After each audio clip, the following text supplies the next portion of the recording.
Hello, everyone, and welcome to our webinar this evening. I think it's right at 7 o'clock, so we're going to go ahead and get started. I just want to give you a few logistics for this evening. You should see a Q&A button at the bottom of your screen.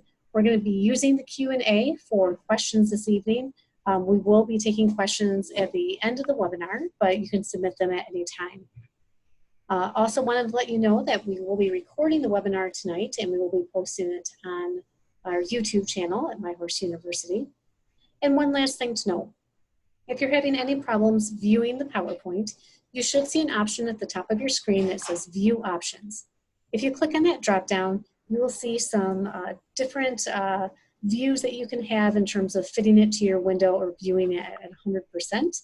And sometimes this makes the PowerPoint fit in your screen a little better depending on your device. So with that, I'm going to turn it over to our speaker this evening, Denise. Hi, everyone. I'm really glad that you're all attending this free webinar, and I want to thank My Horse University for their wonderful hosting activities with us.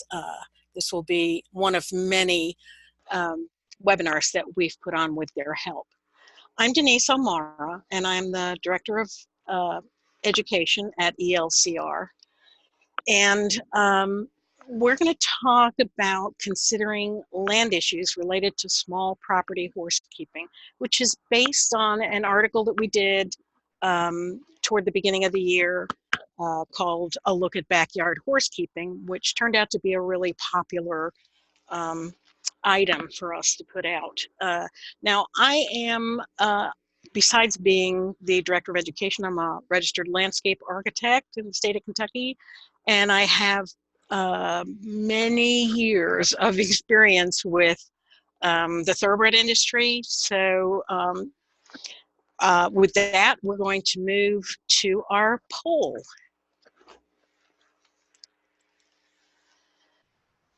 And Gwen, yes, there it is right there. Okay, I'll read this out for you. For those of you that do own horses, where do you keep them? You keep them at a boarding stable, backyard stabling at your residence? You turn them out on a local farm? Or do you keep them in your garage? Not an unheard of thing. And then our second question is, are horses allowed on small properties in your neighborhood, town, or county? You may know about this and you may not. So my choices are yes, no, and I don't know. And any of those will be acceptable. So I'll give you a minute to just answer those, and then we'll take a look and see where people are. All right, Denise, just to let you know, we're at about 50% of the participants have voted, so let's keep it open for just a little bit here. Okay.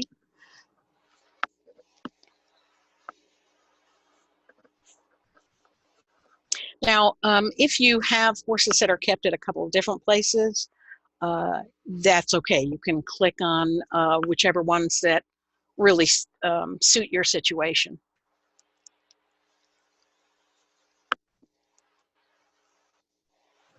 Okay, I think we've had about the majority of individuals have answered the poll, so I'm going to go ahead and stop the poll, and I'm going to share the results.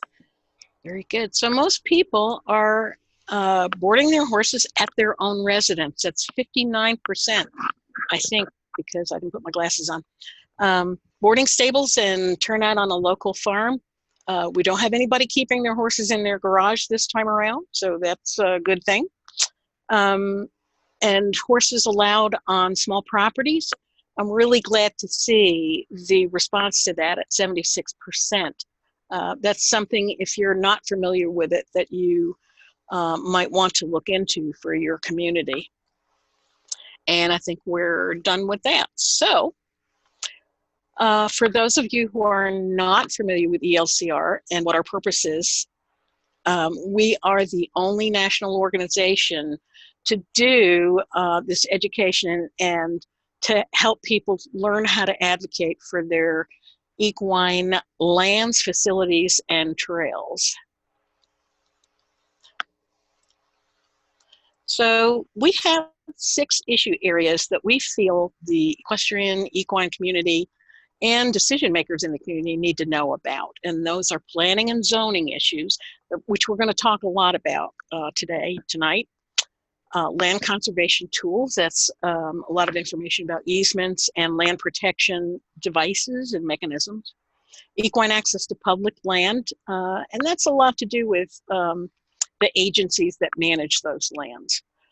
Equine access to private land, we'll talk a bit about that. And we talk about liability and creating easements, best management practices, all of the stewardship activities that need to go on horse land, even the small properties, and the ecosystem services, we call them.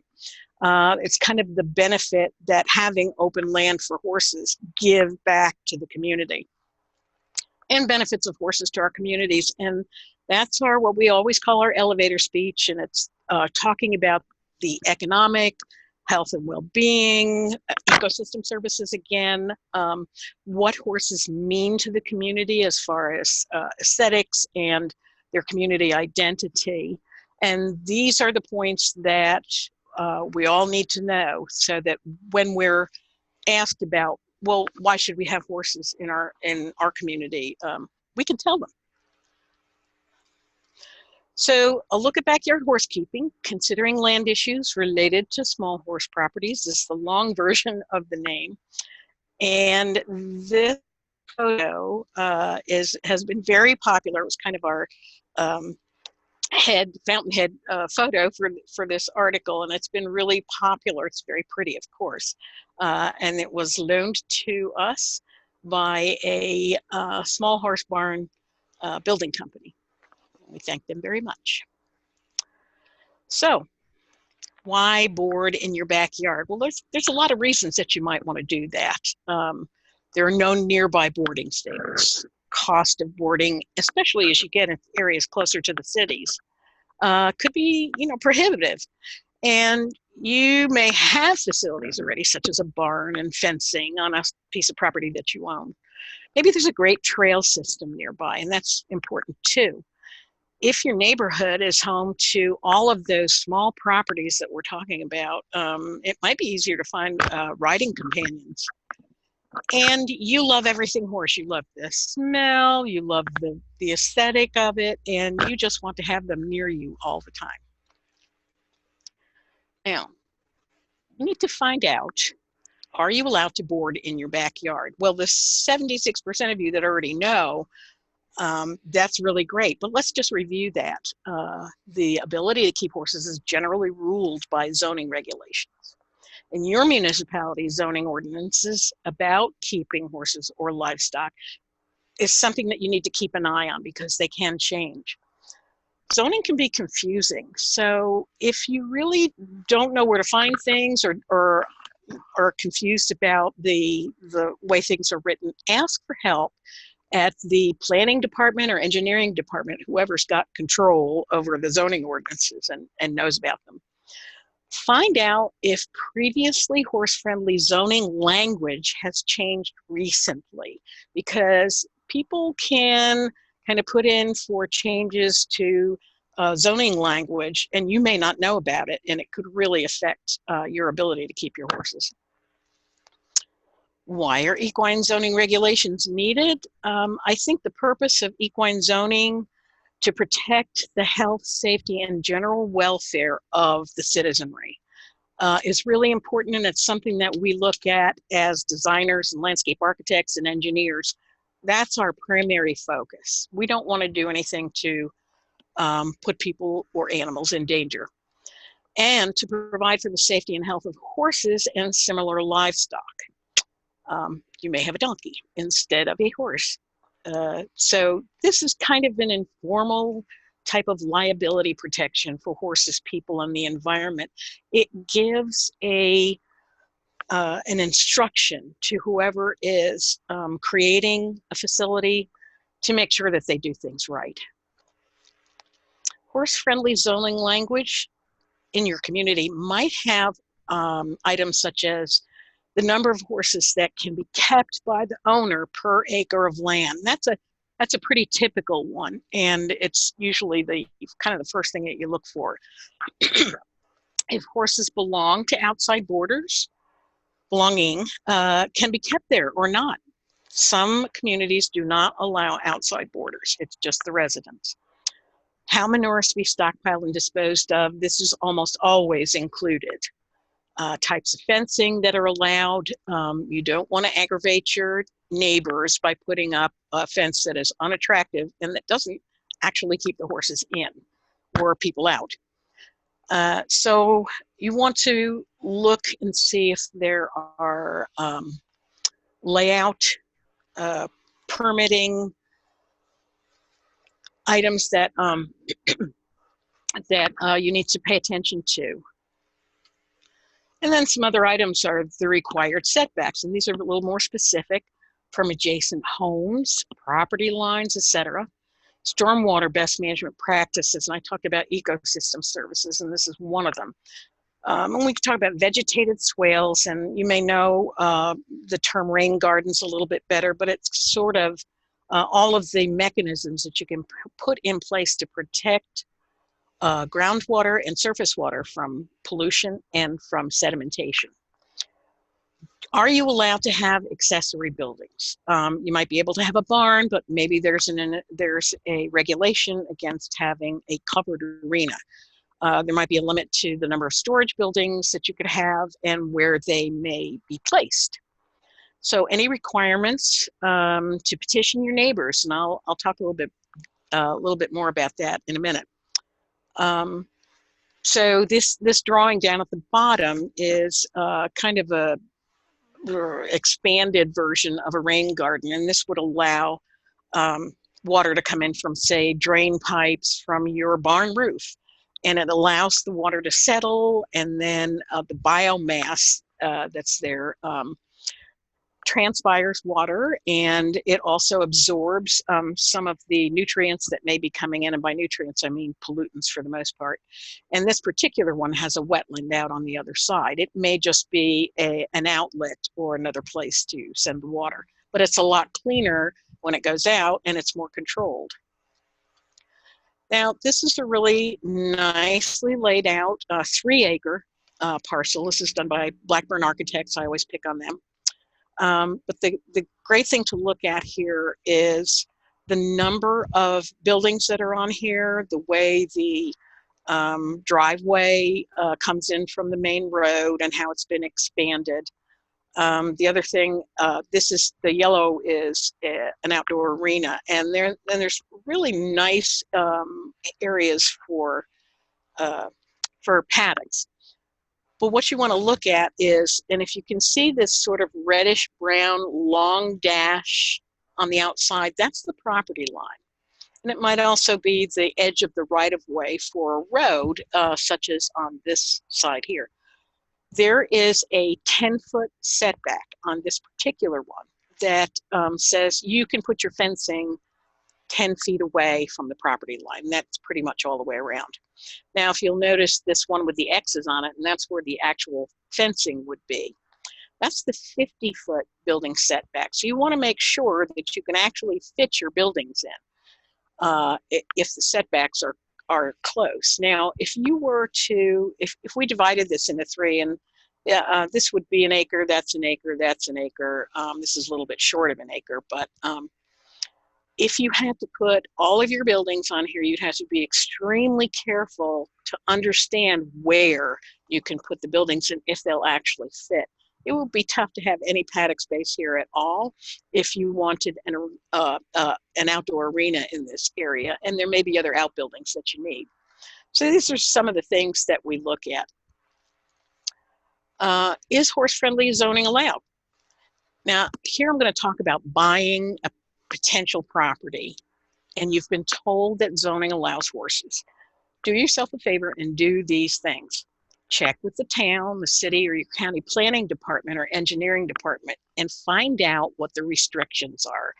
Even if they allow horses, they may be so restrictive that it would be difficult to do what you want to do with a piece of land. So what if zoning doesn't allow horses, but the property is near others that do? So we're looking at precedents here, and there may be a possibility to do a variance, but I would not buy a property knowing that I had to go through that variance application, you should ask the current owner if they would do that before the sale. If you're building a new backyard facility, you know that good fences and a little friendly education make good neighbors. You want to let your neighbors understand what you're doing, what the issues are, and how you're going to resolve them. Also, ask the realtor or look around the neighborhood to see if residents really do have horse facilities. They can talk about it and say, well, yeah, this is zoned, but if nobody else in the area has got horses, you might have a little bit of an issue with the neighbors. Horse-friendly zoned communities that actually do have ponies. The town of Islip in Long Island is where I grew up, and a lot of the older subdivisions in that township, and I'm talking about the ones that were built in the 60s and before, had these 1 acre lots that were zoned for horses. You were allowed 1 horse per half acre, and that included the residents, so most could have 2. Now, whether that is appropriate for a specific piece of land is a different issue, but right now we're just talking about the zoning regulations. There are other horse properties in the town, 1 to 10 acres. They back to a watershed conservation property called Connecticut River State Park. It's very long, very narrow, but it does have 50 miles of looping equestrian and hiking trails. So it's almost entirely shared trails, but it's a very nice place to ride.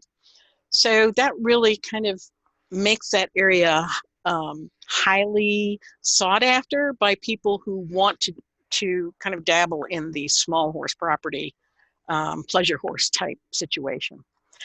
One thing is, if you want to keep horses and there have not been horses on your property previously, you have to petition the neighbors to bring horses in. So in 2011, Suffolk County, that's where the town of Islip is, their legislature collaborated with several other agencies and equestrian organizations, Farm Bureau, SPCA, to go through the process of creating the Equestrian Task Force report. It's very well done, still available if you Google it. They had 8 recommendations. They wanted to pass state-level equine activity statute.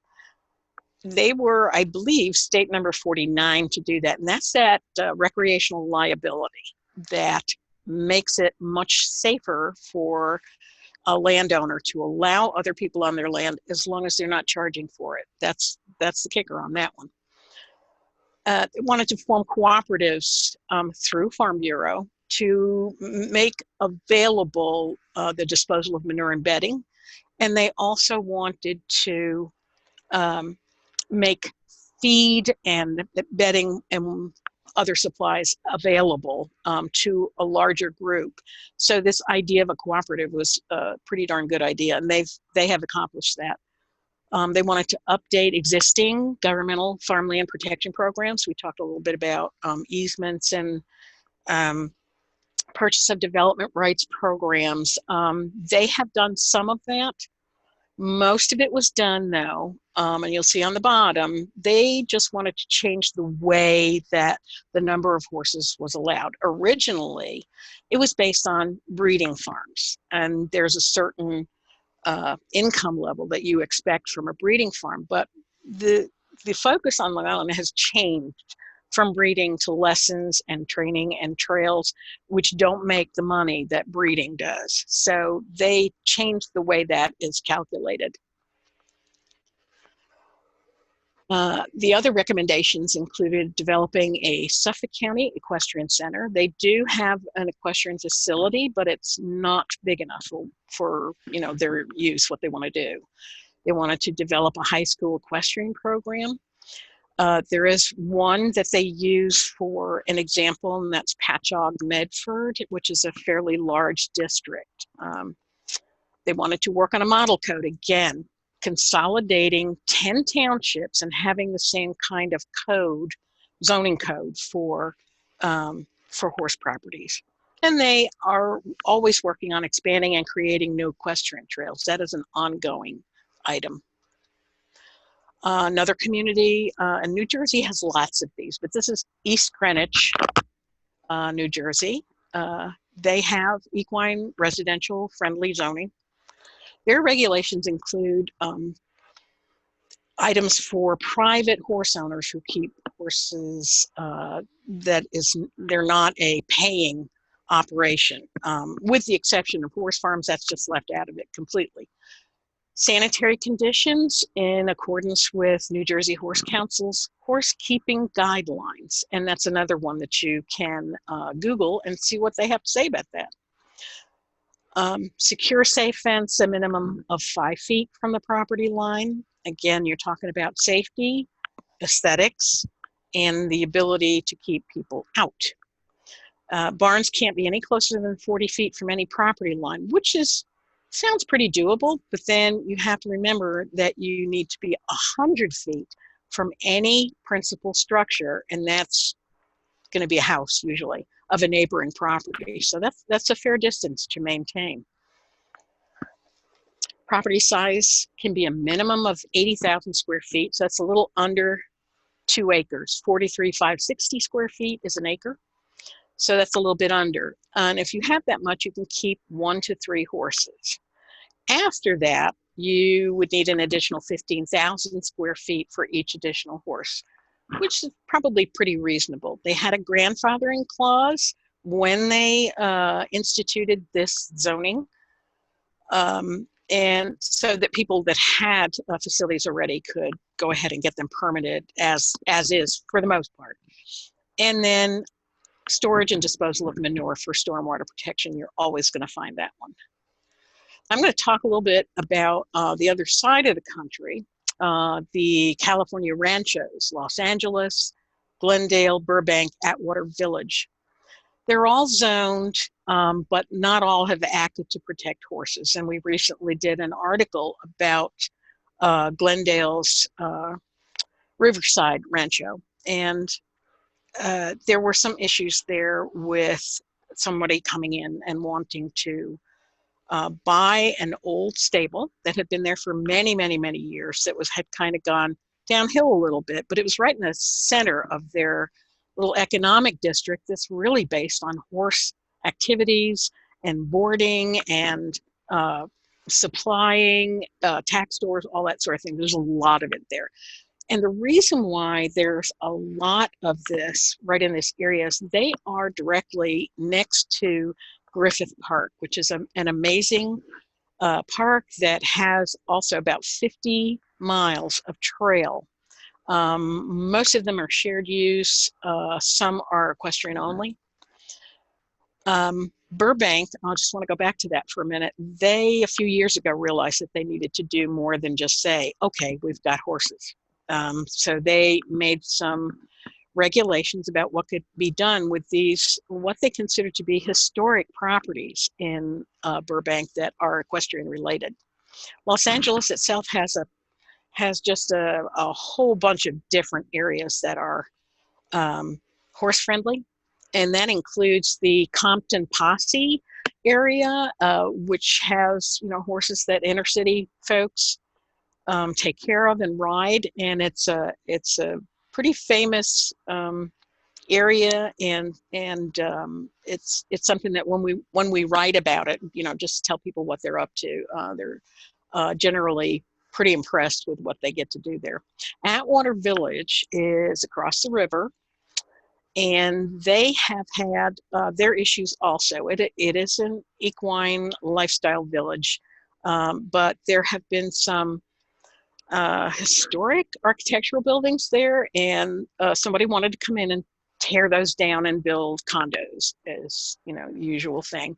They fought that, and they were able to get those buildings saved, and they're now being used as an art center and some other activities, and they were able to keep their horse residential properties and their connection to Griffith Park. Los Angeles actually has built a bridge over the river that is for the equestrians. Now in Glendale, and if you read that article, you'll see that we interviewed Jim DeCarly, who was very heavily involved in this. They started an organization, and when the permit or the zoning variance was submitted to the city, they raised a real ruckus. Now, they didn't get crazy, but they certainly made their voices heard. They did flyers, and they had meetings, and they got the media involved, and they made it loud enough that the potential developer just completely backed out. He just said, no, not going to do that now. But they realized that there was more to it than just getting that permit unsubmitted. They needed to do something to really protect the social values and the equestrian values and the, kind of the economic base of this city. So they're working right now to get a special overlay district that will protect all of this horse-related area from development, and they're working really hard at it. So let's talk a little bit about liability for backyard horse properties, because this is something that people get a little leery of. Now, we do have the state equine recreational liability laws, and all states have them now. They're helpful if you have people on the property that are not paying for anything. So if you happen to have a 3-acre lot or a 10-acre lot that's got a little bit of trail on it, and people just want to pass through and you allow them to do that, then you're pretty well covered. However, if you are doing a backyard business where you've got boarders or you're giving lessons, different rules apply. So you want to contact your insurance agent about business or commercial coverage, because it is different. You don't want to kind of short yourself on that. You want to keep your property as hazard-free as possible. And I know that we're all very busy and very involved in a lot of different things. And it's easy to let a hazard kind of develop and forget about, you need to go out and fix that fence or whatever. And you want to make sure that you're doing that. Have your visitors sign waivers, boarders sign contracts, any other thing that your insurance people advise you to do. These are not going to prevent you from getting a suit filed against you, because anybody can file a suit against anybody for whatever reason. But that doesn't mean that it's going to go anywhere in the courts. So you're much more likely to win if you pay attention to these liability must-do actions. Going back to zoning, you want to get to know your zoning professionals, and those are the people in your community that do planning and zoning and that understand what is going on with zoning in your community. If you're buying a new residential property, again, upgrading your property for horses that you already own, you want to know these local zoning people. They're usually in the planning and zoning staff and committees, and but there are other community decision makers, such as the mayor's office or a judge executive that might have an interest in this. So don't just interact with them when you get upset about something just coming up in your face, like somebody's closed a trail or they're going to develop a property. You want to set up your informal meetings with them so you can talk about your horse community's needs. And it's so much easier to do that ahead of time, being proactive, than it is doing it in a formal meeting. So I'm going to go back to another example. The township of Jackson, go back to New Jersey again because they've got a lot of them. This is equestrian zoning. Again, its purpose is health, safety, and welfare for people and horses. Now, their regulations call for a minimum amount of land of 45,000. Remember, I said 43,560 for an acre. So it purposely put this slightly over an acre. So if you've got a straight acre of land, you may not be able to keep horses on it. You have to have a barn or a lean-to, and it has to be 80 square feet per horse, and you have to keep it maintained. There are setbacks for roof structures, which is pretty much any building that you're going to put in, and they have to be 20 feet from an adjacent property line. And that's pretty reasonable. 75 feet from any neighboring dwelling. That's a little more reasonable than the 100 feet. Fences, however, require a 50-foot setback. So that is the kind of the limiting factor here. And then fencing materials allowed are kind of set out in there. So they don't want you to just put up some aluminum poles and a few wires. They want more than that. You need to control the odors, all of the other pests that come with horses and horse manure. Your stockpile can't be any bigger than 100 square feet. That's not a very big space. And it has to be 100 feet from your neighbor's property line. That's quite a distance to maintain. The lot size, the setbacks, the size of the roof structures were grandfathered in for existing horse facilities. And I've put the link to this particular zoning ordinance on there. And when we're done, this will be recorded, so you can go back to this and pull that off of there. Or if you can write really fast, you can do it now. But this is a really good zoning ordinance example. So you have many zoning items to consider.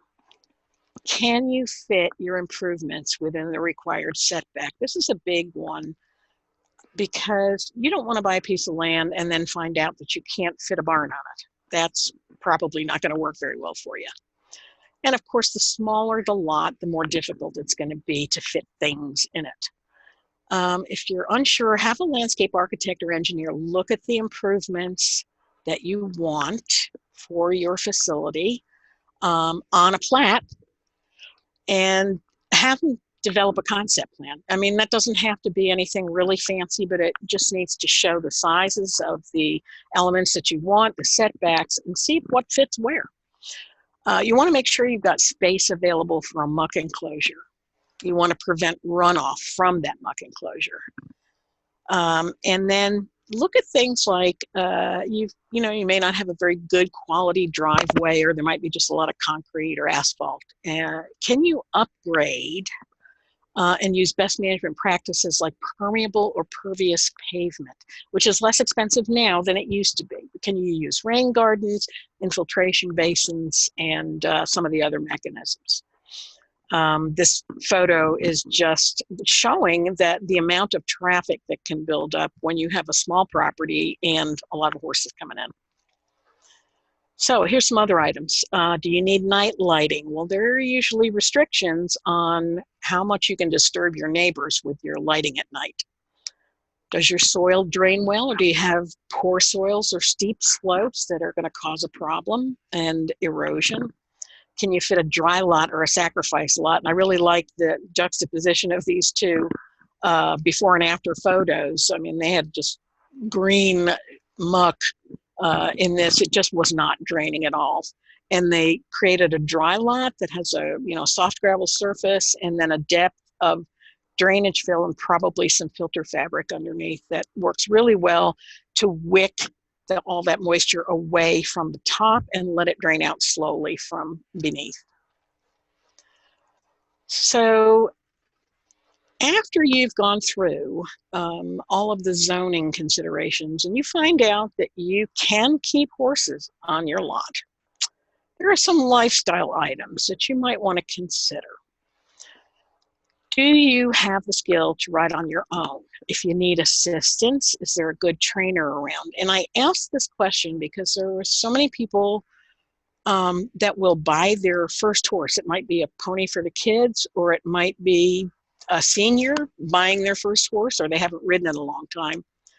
A couple of times of getting dumped or kicked or bitten, or all the other things that our equine friends like to do to us can really sour somebody on wanting to keep a horse. Well, if you've already invested in keeping a horse on your property, you're going to not feel really good about that. So you want to make sure that if you need assistance in any way, that there's somebody around that can help you with that. Have you checked out sources for feed, hay, and bedding? Sometimes you get into a situation where you have to really purchase from a long distance, and that additional transport costs a lot of money. Is there a manure pickup service? And this is the reason why Suffolk County wanted to do a collaboration and have some kind of a group manure pickup service that would be available to everybody within a certain area. And of course, there's got to be somebody that's going to process that manure, whether they're making mushrooms out of it or using it in a heat plant or anything like that. You just need to look into that. Do you have other people to ride with? Some people really like to ride alone all the time. I'm not one of them. I enjoy the company of an equine immensely, but I really like to have other people to ride with because it's kind of more of a social type of situation. If you're riding by yourself all the time, that could get kind of monotonous and lonely. So you want to kind of look around and see what's going on in your community. You are going to need at some point a large animal vet, and you're going to need a farrier, and you may need a dentist and other services that might need to be provided. You want to make sure that those people are available in the community or very close to it, because you don't want your farrier to have to travel 100 miles to get to taking care of your horse's feet. Okay, so let's talk about insurance and taxes and upkeep. And I asked the question, will having a horse or two affect those things? Well, of course it will. You're going to need to pay more attention to your property liability insurance, taxes based on the number and size of buildings. Your property taxes are going to probably go up. And then the upkeep. Are you going to be able to do it? And are you going to be able to afford to do the things that you need to do to keep your property safe and attractive because your neighbors are watching? So really what it boils down to is really doing a hard think and deciding if it's the best option for you and your horse. And if it is, and you've decided that, go for it, because I don't think there's anything as wonderful as being able to walk outside your door in the morning and hear some whinnying and smell the smell of hay and grain and just be able to spend some time with your horse. So that's the end of our presentation at this time. You can contact us at info@elcr.org or just go to the website. There's a place that you can contact us there. Our phone number is there. So if you have any questions about things that are going on in your community or just about this presentation that you'd like to look further into, just go ahead and give us a call or fill out the request for information on the website, and we will answer you. So, do we have any questions? I'm kind of hoping that we do. All right, and just a reminder to everyone to ask your questions. You can select the Q&A box down at the bottom of your screen. It's going to open a queue where you can just go ahead and type it in and submit it to us. We have one question right now, and the question is, what if my town has no zoning but has ordinances? My property has 10 acres of ag property and I'm in the city limits. The town has told me that I can't have horses. They only allow 10 chickens and 4 dogs. Yeah, and we had talked about this to some extent. It's really difficult when you've got a county and a town that are at odds about zoning. And in Lexington, we're an urban county government system. And that was done because the horse farms and agriculture here are so important to the city. They really needed to be integrated into what the city was planning on a regular basis. So actually Louisville has done the same thing with Jefferson County, and it's starting to happen a little bit more in different places, but it really does cause a problem when those two things are at odds.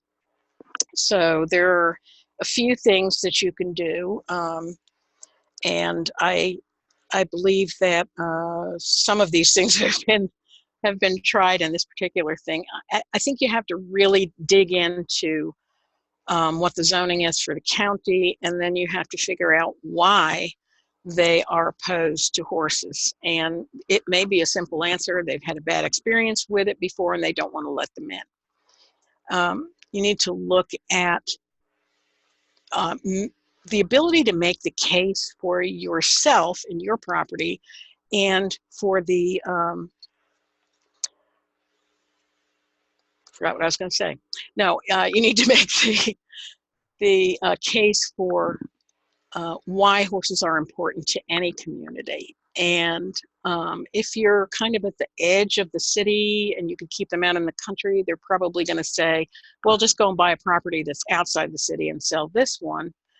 And you need to think about what their agenda is behind that. Maybe that somebody actually wants to come in and get a piece of property so they can develop it.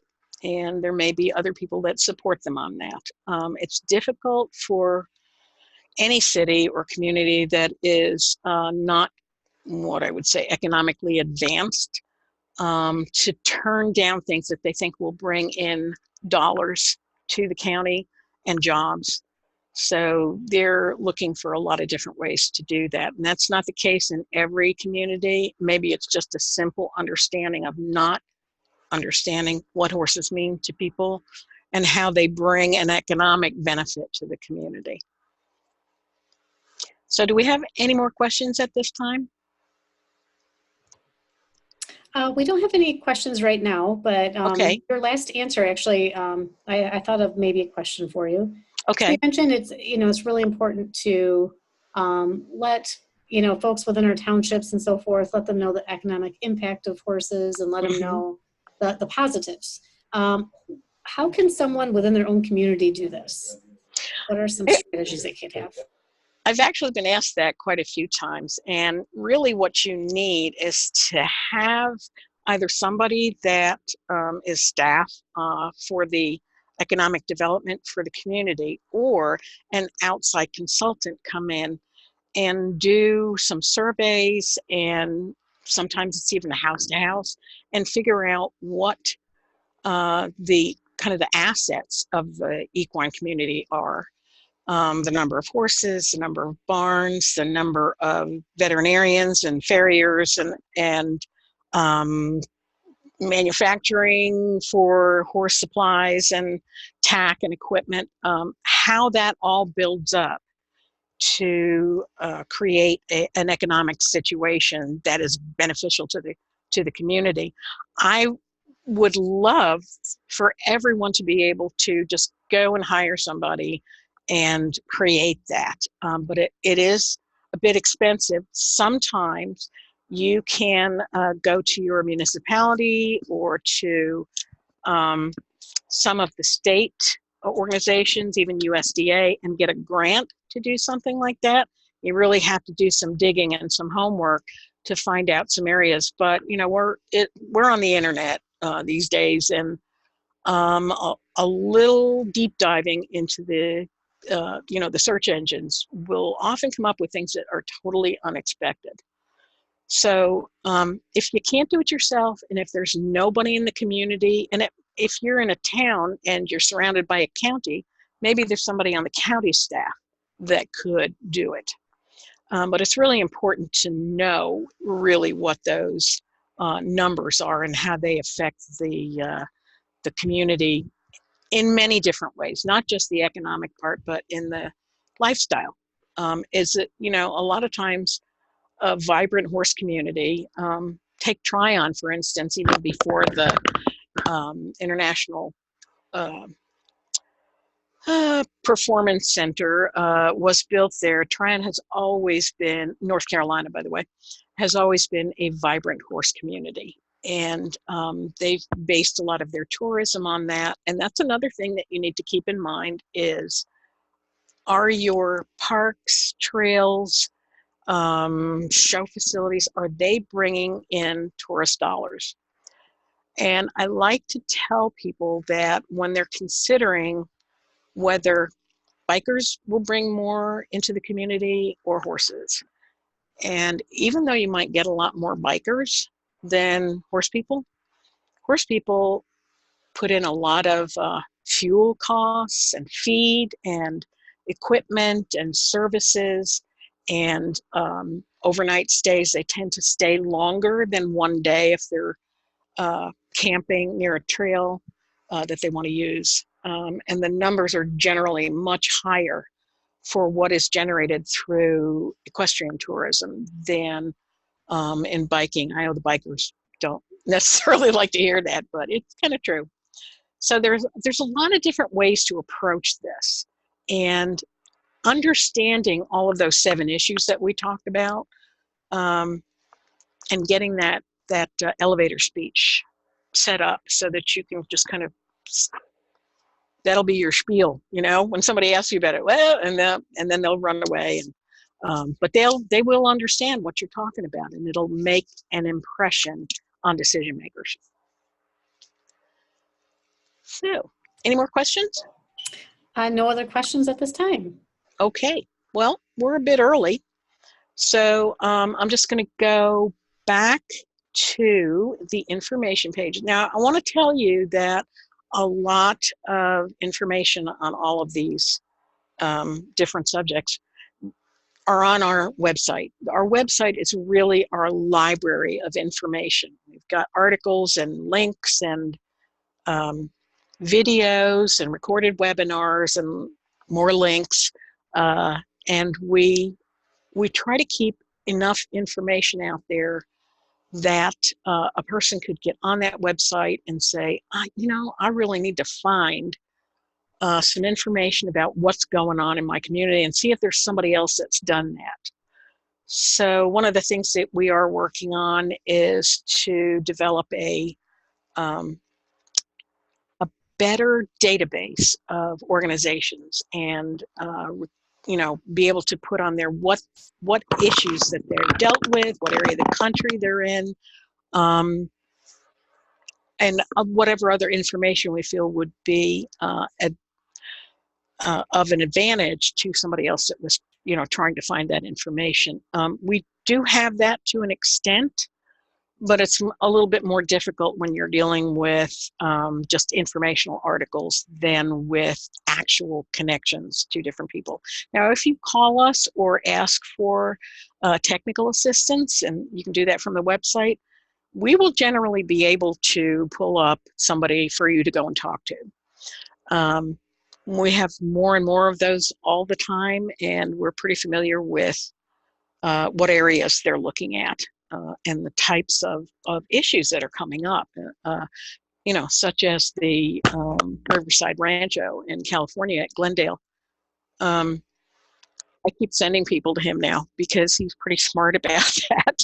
I'm sure he's getting annoyed with it now, but if I give you somebody to talk to, they can usually help you quite a bit and are very willing to do so. Most people really do like to talk about the process and the successes that they've had in resolving these equine related issues.